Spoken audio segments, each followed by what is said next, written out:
She's the GOAT of music. She lent her voice and music by narrating. Stop. Before you say her name out loud, I need you to think about something. You have been watching this woman on every screen in America for the past 2 months. You have cheered for her. You have cried watching her skate. Millions of people have made her name their personality, and almost every single one of you, including the Olympic broadcasters, the mayors, the TV anchors, and the senators, have been saying it wrong this entire time. Her name is not Alysa Liu. And when she finally told the world what it actually is, the reaction was everything. Let me set the scene. February 19th, 2026, Milan, Italy. Inside the Milano ice skating arena, the entire world holds its breath.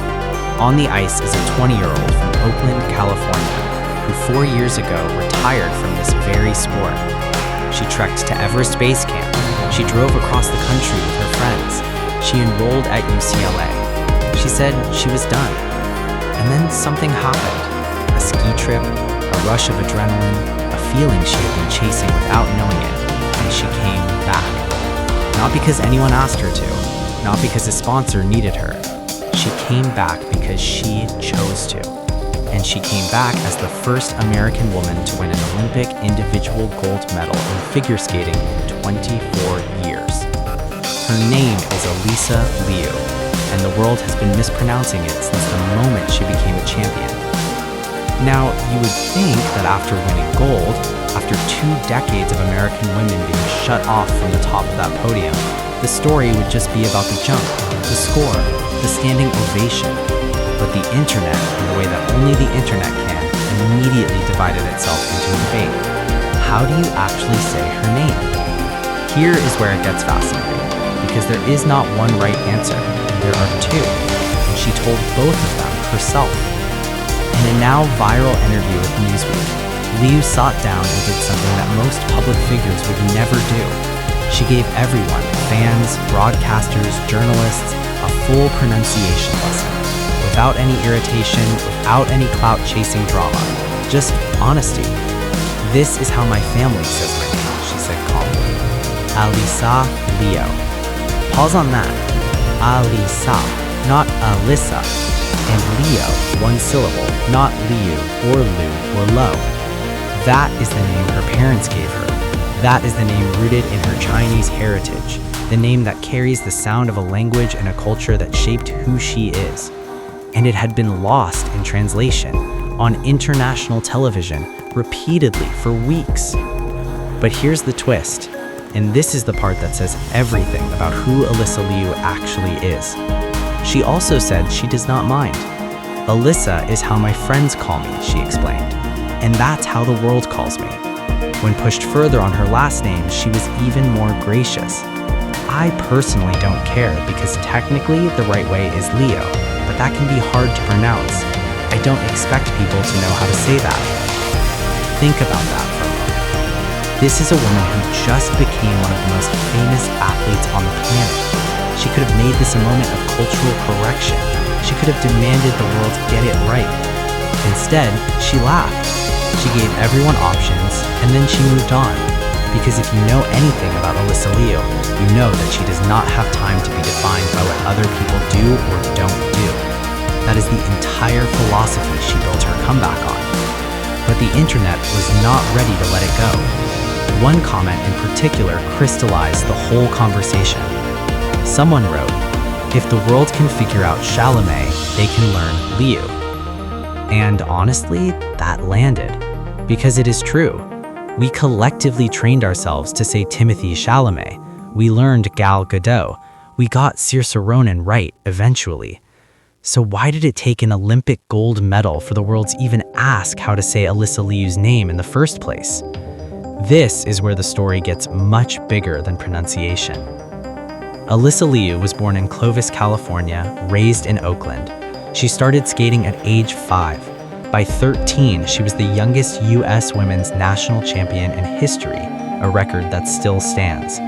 She became the first American woman to land a quadruple jump in international competition. She did all of this before most people her age had graduated high school. At 16, she went to the Beijing Olympics, and when she came home, she retired.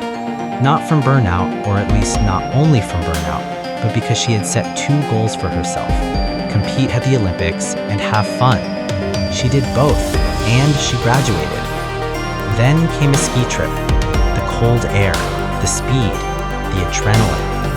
And somewhere on that mountain, she felt something she had been missing. She came back to skating in 2024, but this time, everything was different. She designed her own programs. She chose her own music. She built a team that understood her ADHD and worked with her instead of around her. Her coach said that before, she was dropped off at the rink and told what to do. Now, every decision was collaborative. "I choose to be here," she told the Olympics website. And those 5 words carried the weight of everything she had been through.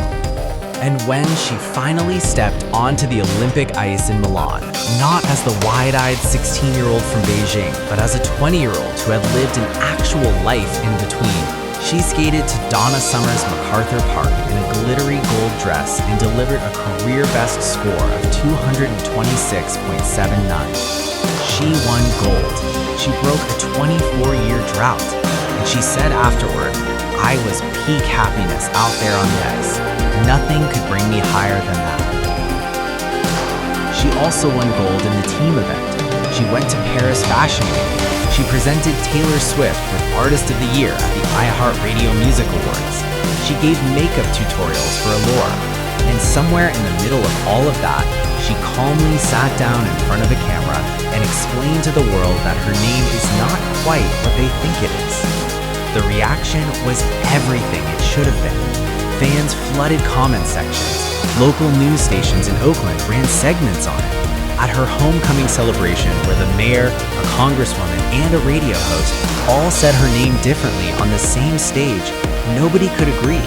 The official Olympics website listed one version, the broadcasters used another, her family used a third, and Alyssa, standing there with 2 gold medals around her neck, smiled through all of it.